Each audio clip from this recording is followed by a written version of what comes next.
welcome back to Selenite Moments. So today we'll be making our own DIY rose water. I started using rose water on my locks and it is pricey, so I decided to share my recipe that I've been using, doing it myself, and share this recipe with you guys. So the first ingredient you will need, of course, is distilled water, spray bottle for your hair, for your locks, also a face mist bottle if you're going to use it for your face, a mason jar, roses of course, and rose quartz optional. You will also need a pot as well to boil the roses, along with a bowl to put the roses in when you break it apart.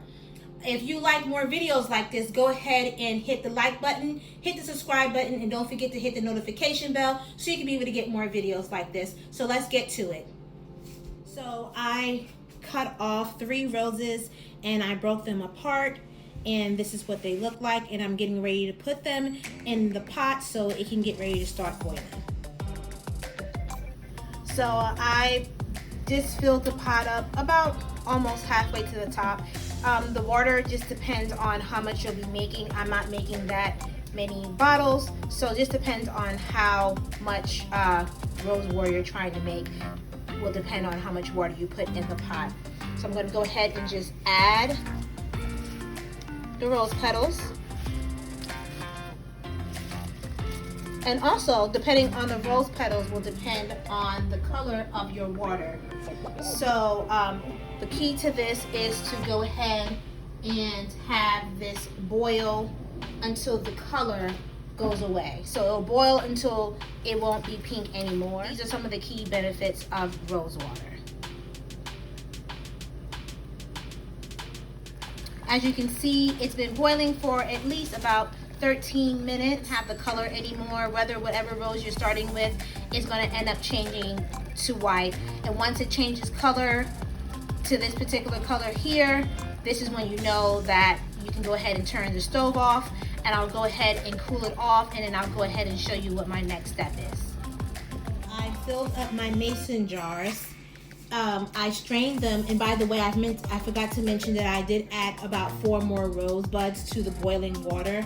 And I don't know if you can see, I added rose quartz in my water as well. I waited for it to cool down and I rinsed it off and disinfected it, and I added rose quartz into the water just so I can be able to get the benefits that rose quartz has.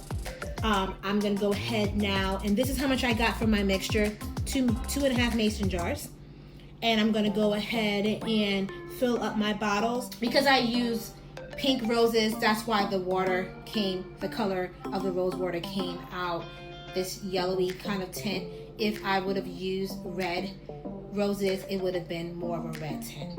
So I'm gonna go ahead and fill up my bottles, and then I'll show you what that looks like. So I went ahead and filled up the bottles, the 2 spray bottles in the back that are for my locks. I went ahead and added jojoba oil, and the 2 face mist bottles in the front, I didn't add any jojoba oil at all because I already have I have oily skin, so I don't need any added oils to my skin. And the mason jar, I'm just going to keep that in the refrigerator as well for my refill. I keep all of these in the refrigerator. You do want to refrigerate this.